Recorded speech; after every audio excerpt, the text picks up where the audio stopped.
Bom dia, estamos aqui hoje com o grande Alex Miller. Muito obrigado Tamo junto.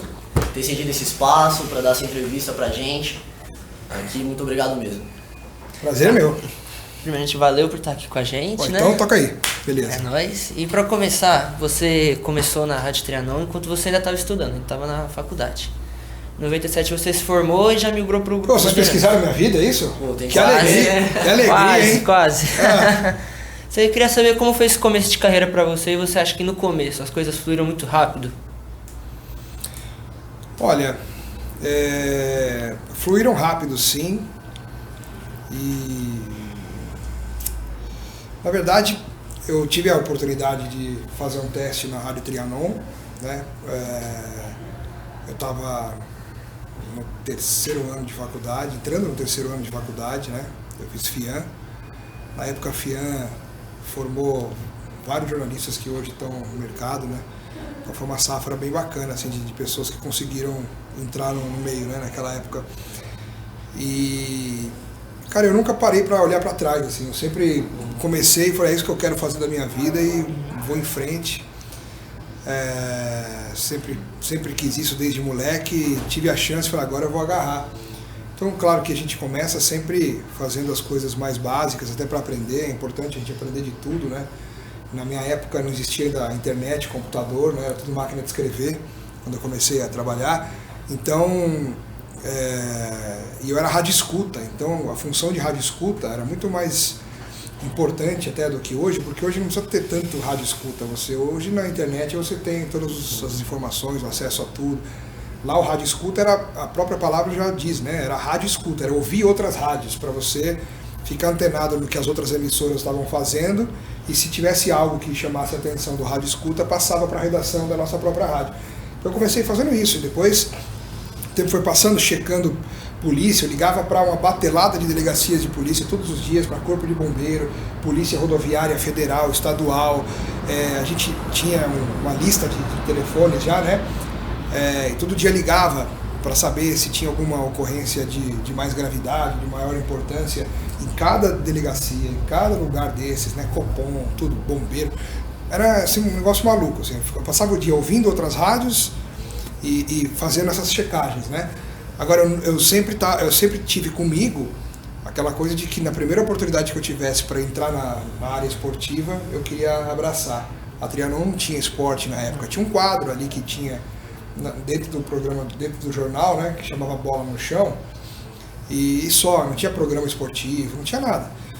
Mas eu falava, o dia que tiver uma chance aqui, eu quero agarrar. E aí o tempo foi passando, fui tendo as oportunidades, enfim, não vou contar aqui toda a história com detalhes, senão a gente sai daqui a 20 anos, né, que é um pouco mais do que isso que eu tenho de carreira. Tá, a próxima é você trabalhando no Bola na Rede, e era na Rede TV. Eu queria saber se você estava no dia que o Vanucci foi apresentar, depois da final da Copa de 2006. Eu já tinha saído da Rede TV, não estava não. Mas eu tenho uma alegria muito grande de ter trabalhado com o Vanucci, que é um cara sensacional, é um dos grandes profissionais que eu conheci na minha vida, o dono de um talento genial, para mim o melhor off da televisão brasileira que eu já vi até hoje. Para quem não sabe off, né, para explicar de repente para quem está vendo, aquelas narrações sem imagem, né, você vê os gols, por exemplo, tem alguém falando sobre aqueles gols. E o Vanucci era genial naquilo também, além de ser um grande cara, um grande parceiro. Então eu posso falar que eu tive a honra de trabalhar com o Fernando Vanucci. Tá, mas você como amigo dele, depois desse episódio, rolou muita zoação com ele? Por ele ter apresentado bêbado? Não. Muito mais uma questão de respeito e preservação da imagem, tudo. Não entramos nesse mérito, não. Entendi. Eu queria saber como foi pra você já começar no mundo da narração, já estreando em um jogo do Corinthians e Fluminense. Uma grande prova de fogo, né? Porque como eu nunca escondi o meu time de coração, né? Eu sempre, desde o meu começo de carreira, sempre falei para todo mundo que eu era palmeirense.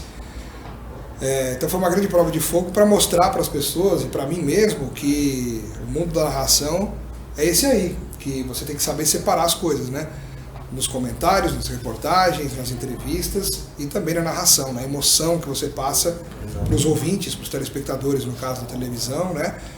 E para mim foi muito bom, cara. Foi maravilhoso estrear gritando Corinthians campeão, porque O Corinthians foi campeão, Pacaembu lotado, quer dizer, era um clima de final. Para o torcedor que estava ali naquele momento, não importava se era júnior ou se era principal, era todo mundo torcendo para o Corinthians ser campeão, o estádio inteiro cantando, gritando, pulando, e o Corinthians ganhando de virada, aquela coisa toda maluca, com os 2 gols de um zagueiro que hoje é fraquíssimo, mas que na época se revelou, que é o Antônio Carlos, né? Que hoje é jogador do Palmeiras.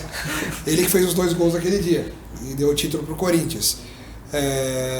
E ele era a dupla de zaga, quem formava a dupla de zaga com o Antônio Carlos simplesmente era o Marquinhos, que hoje é do PSG da seleção brasileira. É verdade. Então foi uma experiência muito legal. Dia 25 de janeiro de 2012, minha primeira narração, né, dentro da minha carreira. Já aproveitando sobre sua vida na narração, de onde surgiu? Será que dá? Deu? Buscaria de fundo, levantou, descolou o cruzamento, de cabeça tá viva, será que dá? Deu!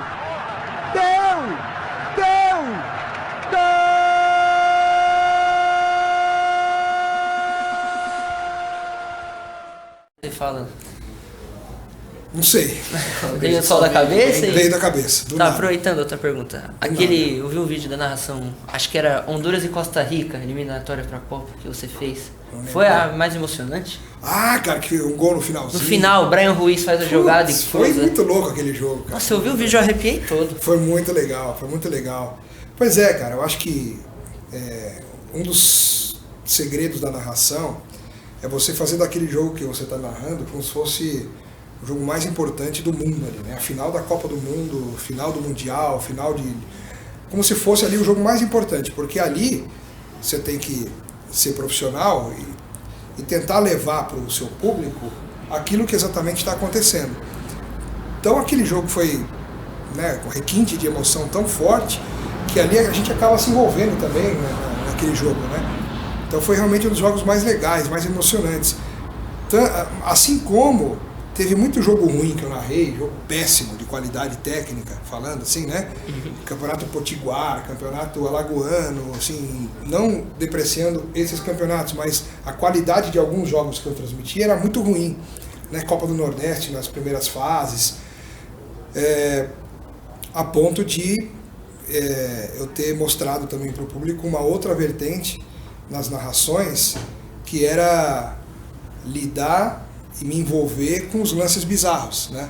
Tem até a ver com a próxima pergunta que a gente vai fazer. Então já emenda, porque ou até emendo com você já, porque assim, pode fazer a pergunta que eu continuo. Você, como acabou de falar, tem essas coisas que você ria muito, alguns lances bizarros, zoados. Você já teve algum problema com o jogador? Não. Por conta disso? Não, nenhum problema, mas ninguém falou que é melhor você parar, pode ser ofensivo. Não, o que eu tive foi crítica de internauta, mas isso aí hoje em dia é o que mais tem. Mas tem, dá pra alegrar todo mundo. Eu até agradeço e dou risada. Porque Eu quando vi eu ri também, teve acho que no jogo do CRB que eu rachei o o jogo foi revelado no Vasco, esse menino, até era bom jogador. Aquele lá não tem como não rir. Mas assim, aí você ri de um cara que poderia ter quebrado o joelho, porque o cara, você ri da desgraça dos outros, isso não é coisa de não sei o quê, sabe? Então, cada um pensa o que quiser, fala o que quiser. Mas eu não ri com maldade pra humilhar o cara. É que eu achei engraçado e acabei assim, tornando aquilo como uma coisa minha, uma característica minha de narrar esse tipo de lance. Porque não foi só aquele. Vários outros lances que fizeram até, nem fui eu que fiz, fizeram compilados de vários lances que eu... Viralizou até, gente. Não, teve vídeo aí com mais de 1 milhão de visualizações. Então, foi uma coisa bem natural, mas que faz parte da minha personalidade. Eu sou um cara muito brincalhão, eu gosto de brincar, de tirar sarro, sabe? É meu jeito de ser. E eu me espelho um pouquinho nessa questão assim de brincar e narrar, um pouco com o que era o Silvio Luiz, que é uma das minhas inspirações como narrador de televisão, principalmente. Para quem não conhece, mas o Silvio Luiz está até hoje nativa na Rede TV, transmitindo o Campeonato Italiano, mas o Silvio Luiz sempre foi debochado, né? Eu adorava quando era criança, via o Silvio Luiz narrando e via assim, às vezes aparecia a cena na arquibancada de um cara engraçado e o Silvio Luiz brincava, você quer, tira, ó o Banguela aí, e isso me cativava muito e é um pouco do meu jeito de ser também, de quando eu narro, você tem um negócio engraçado, eu acabo indo para esse lado. Então até naquela questão de você como narrador passar emoção para quem tá sentindo o jogo, né? O que você tá sentindo na hora, você tem que Você foi verdadeiro, você teve vontade de rir, você riu, tá? Sim, é só não ofender, né? Você tem uma pessoa assim, você não vai mexer com a parte física da pessoa para humilhar a pessoa, né? seja lá o que for, assim, não precisa nem dar exemplos, mas tem gente que se sente ofendido quando mexe com alguma característica física que não lhe é agradável, né? Então, mas se é uma cena engraçada, o cara tropeça e quase cai, segura aí, bebeu o quê? Essa água tava boa, hein? Manda uma dessa aí. Uma coisa assim. Mas é pra brincar, né? Sempre, nunca pra ofender, pra humilhar, mas pra divertir. Eu acho que o futebol tem que ser uma diversão, entretenimento. As pessoas torcem, sofrem, quase morrem ou morrem por causa disso, né? De muita emoção. Mas eu acho que tem que ser também encarado como um entretenimento, como um lazer. E como um lazer, eu acho que faz parte também da brincadeira a gozação. Sim. A próxima pergunta é, você já foi narrador, comentarista e apresentador. Qual a diferença que você sente assim mais entre os três? E como que foi essa transição para você? Eu já fui o quê que você falou? Narrador, comentarista e apresentador. Porque a maior parte da minha vida profissional foi como repórter, não foi como nenhum desses Sim, três. 15 anos de repórter, né? E depois que eu me tornei narrador e aí apresentador junto, né? Comentarista você acaba fazendo também, mas cara, cada um tem suas características, suas particularidades.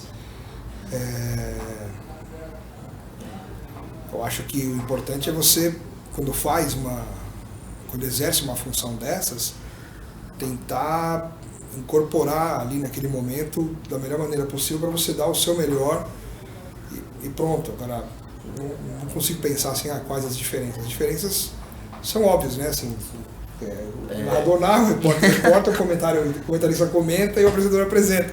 Agora, assim, tem coisas que cada fase da minha vida eu priorizei mais alguma coisa, eu gostei mais de alguma coisa. Então, quando eu era repórter, eu era fissurado no que eu fazia. Mas chegou um momento que, depois de 15 anos, surgiram outras oportunidades que eu quis abraçar. E foi o meu último ano como repórter, que foi em 2011 para 2012, né? Eu tinha sido eleito um dos 3 melhores repórteres pela ACESP, que tem o prêmio Todo Dia Ford ACESP, né? Que, os 3 melhores. Isso aqui eu tinha sido eleito, eu estava num momento muito bom como repórter. Muitas coisas, muitas informações que eu tinha, que eu conseguia, muitas coisas minhas que acabavam viralizando para todo mundo. Uma delas, por exemplo, aquela coisa da época que o Felipão era técnico do Palmeiras em 2012, numa entrevista que ficou conhecida até hoje, muita gente fala, né, os camarões do Felipão, o Felipão queria camarões, que eram os craques. Sim. Foi uma pergunta minha falando isso e ele entrando na minha pergunta, na minha brincadeira, isso acabou espalhando até hoje, as pessoas lembram. Então coisas assim, que eu estava num momento muito bom. Só que surgiu a chance de ser narrador, e aí eu falei, puxa, eu vou ser narrador. Então eu achei que ali eu ia disparar como narrador e só ser narrador. Só que a gente nunca sabe o que acontece para o futuro. E com o passar do tempo, outras coisas foram acontecendo na minha carreira, como por exemplo a função de apresentador, né, que foi no esporte interativo que isso ficou mais evidente, assim, que foi com mais 90, depois com o Último Lance, agora, né, apresentando programa, no rádio também, estou com um programa na Rádio 9 de Julho todos os dias, né, programa meu que eu apresento, um projeto que eu fiz, que eu levei para a rádio, então tudo como apresentador. Então hoje, se for falar de hoje, acho que hoje eu me sinto mais apresentador do que outra coisa. Mas não significa que amanhã ou mais tarde eu não possa narrar, até porque eu estou à disposição da TV para fazer tudo, entendeu? Multifunções, sabe tudo. Não sei, mas eu tento. A outra pergunta é, você fala muito dos seus filhos, que são 7. Dá pra fazer quase um time daqui a pouco. E se for futsal, tem até reserva. Futsal, E queria saber como você concilia ser pai de 7 filhos e ainda com sua carreira. Cara, hoje está mais tranquilo. Eu tinha mais dificuldade na época que eu era repórter, porque o repórter sofre muito com essa questão de estar nos lugares, ser escalado para coisas que não tem hora, cada dia uma hora, uma coisa, uma situação, muitas viagens, muito tempo fora de casa. Então eu senti muito isso na minha época de repórter. Como narrador e apresentador, você consegue administrar melhor essa realidade, né? Então hoje eu administro melhor isso. Eu consigo estar mais tempo com a minha família, com os meus filhos e ao mesmo tempo me dedicar ao trabalho quando eu tenho que trabalhar, né? São menos horas hoje que eu preciso passar fora de casa, né? Então hoje está mais fácil. A minha maior dificuldade foi quando eu era repórter ainda, que eu já tinha 6 filhos na época, né?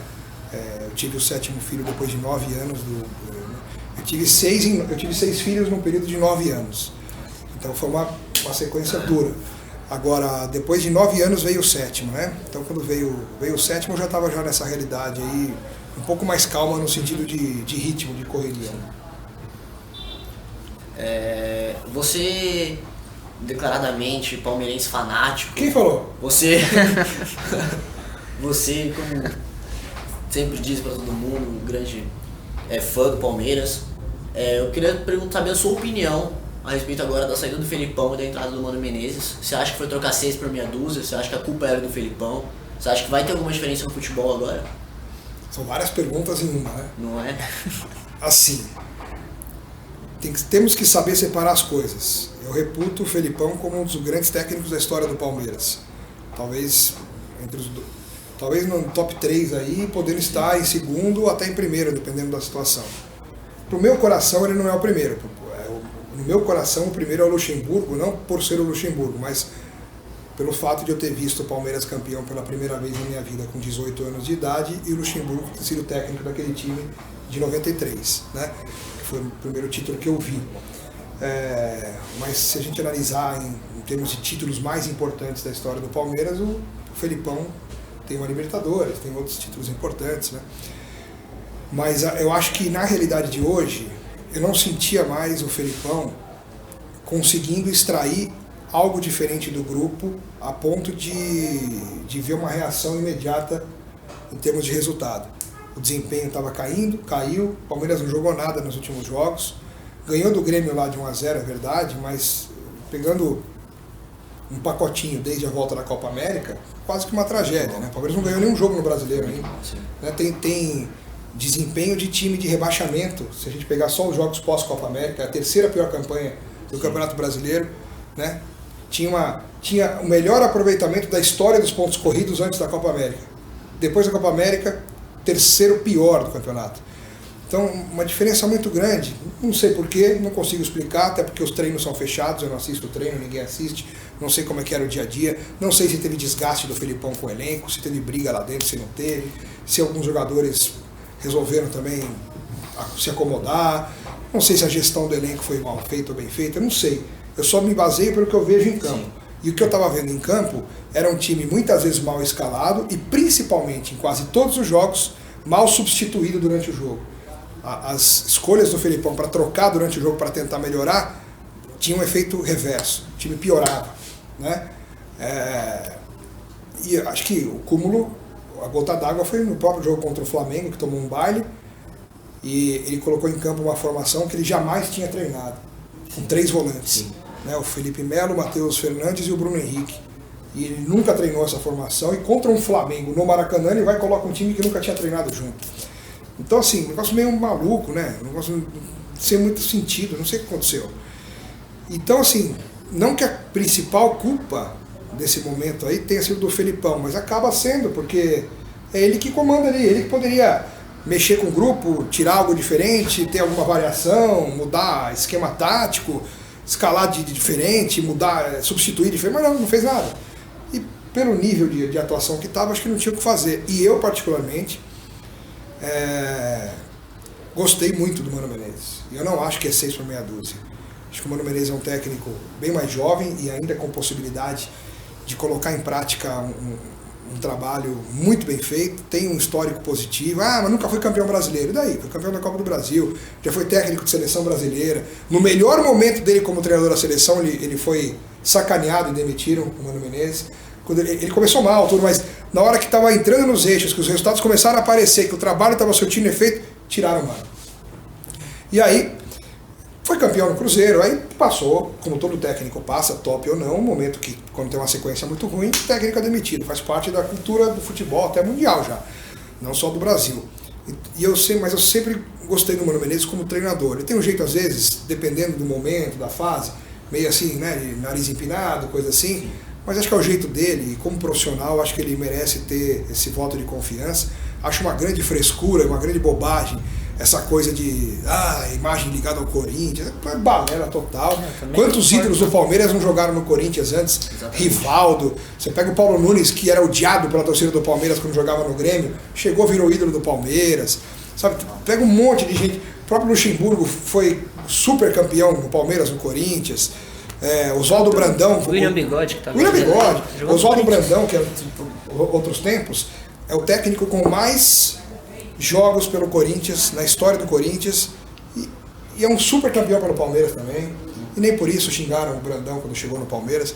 Então, assim, são coisas que eu acho muito superficiais e pequenas para alguém, antes do cara chegar, já fora mano, demite o mano, cancelei meu avante, não vou mais em jogo, quero que o Palmeiras morra. Eu acho que é um pensamento muito tacanho, muito pequeno, eu não compartilho disso. E desde o primeiro momento me manifestei nas redes sociais, na rádio, favorável, super favorável à contratação do Mano. Certo. Você, aproveitando sobre o Palmeiras, você acha que ser um palmeirense assim assumido já te atrapalhou em algum momento na carreira? O fato de eu ser livre, ter sido livre para falar isso, já é mais do que qualquer coisa que alguém possa falar, criticar, colocar em questão.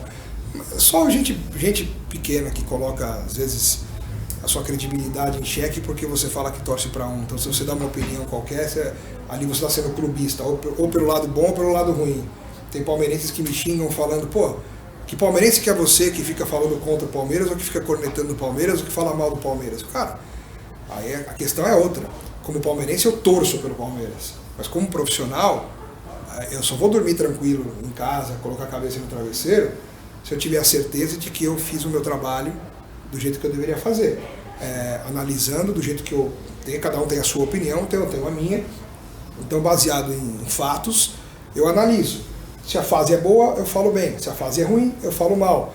Mas não é falar mal porque eu quero destruir, eu falo mal porque eu acho que ali não foi bem, foi mal. Adoro o Felipão. Mas quando ele estava errando, eu falava, o Felipão foi mal. Tinha gente que me xingava no Twitter, não sei o quê.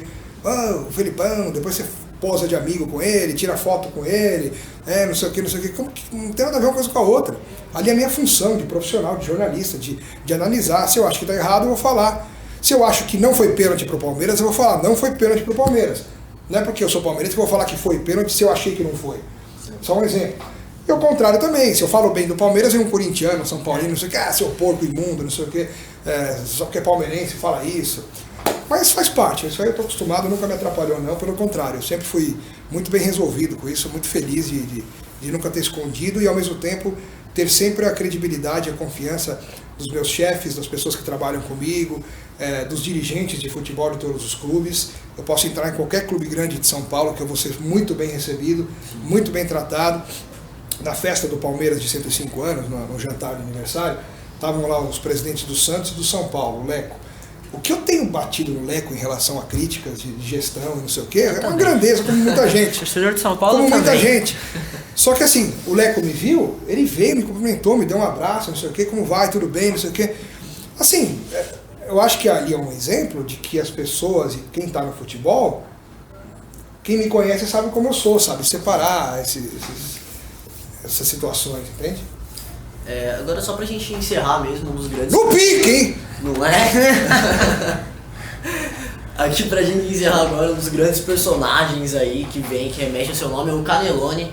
A gente queria saber como... acabei de fazer. A gente queria saber como que o Canelone ia se despedir aqui da gente agora, pra terminar. Canelone, pra quem não sabe, Alberto Canelone, um personagem que acabou sendo criado, né?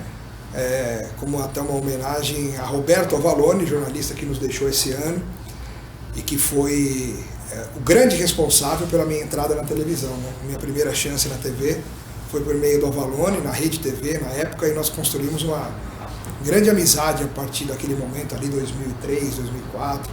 Em 2002 a gente já era muito amigo, ele trabalhou comigo na Rádio Bandeirantes, né? Ele foi comentarista da Rádio Bandeirantes. E eu já fazia o personagem Alberto Canelone, então em alguns momentos a gente interagia na rádio, brincava um com o outro, criatura e criador, não sei o quê. E o Avalone, eu tenho muita saudade dele, tanto é que acho que em algumas redes sociais que eu tenho, até hoje a foto que eu tenho de perfil é com o Avalone junto comigo. Acho que no meu Twitter tem a foto com o Avalone, no meu Instagram a fotinha com um painel assim, com a foto no painel do Avalone e eu sentado numa mesa com o Avalone atrás de mim. Então acho que profissionalmente o Avalone é uma das pessoas muito importantes para a minha vida, sobretudo falando de televisão. E o Alberto Canelone surgiu porque a natureza fez com que eu tivesse uma capacidade de fazer uma voz parecida com a do Avalone, né? E não só a voz, mas como eu convivi muito com ele, de aprender os trejeitos, assim, quase que o alter ego do Avalone, assim, sabe? É um negócio muito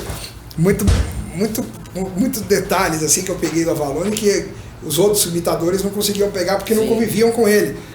Inclusive eu preguei peças nos filhos dele, na filha dele principalmente, que quando eu ligava na redação, uma vez eu atendi o telefone e era a filha do Avalone, a Carol. Aí eu, alô! Oi pai, tudo bem? E os caras em volta assim, eu falei, filha do Avalone. Tudo bem, filha? Pai, você vem me buscar? Mas já, meu Deus, tá cedo. Aí, e ela foi falando comigo e chegou uma hora que eu não aguentei, porque tava muito engraçado aquela situação. Eu comecei a rir. Pai, é você? Eu falei, não, é o Alex Miller. É você, não sei o que, isso aqui me pegou direitinho, nossa, não sei o que, não sei o que. Então era muito legal, os filhos dele são muito legais. O Caio, a Ana, a Carol, né? Um beijo pra eles, se um dia eles verem essa imagem aqui sempre. E minhas homenagens eternas pro Avalone. Muito bem, com muito prazer que eu agradeço a atenção de vocês dois, meninos, começando agora, cheirando a leite. Já trocou a fralda, menino? Garoto, eu te ajudo a trocar a fralda daqui a pouquinho. Então, muito bem, palestra, sempre palestra, mas em nome do jornalismo Futebol Clube. O Tietchan Esportivo é jornalismo. Combina mais com a tia Dora, que me ensinou, que me levava de calças curtas pro estádio, lá no ano da graça de 1992, história olímpica, Palmeiras, palestra, festa no meu coração. Então, muito obrigado, um grande abraço e da minha parte,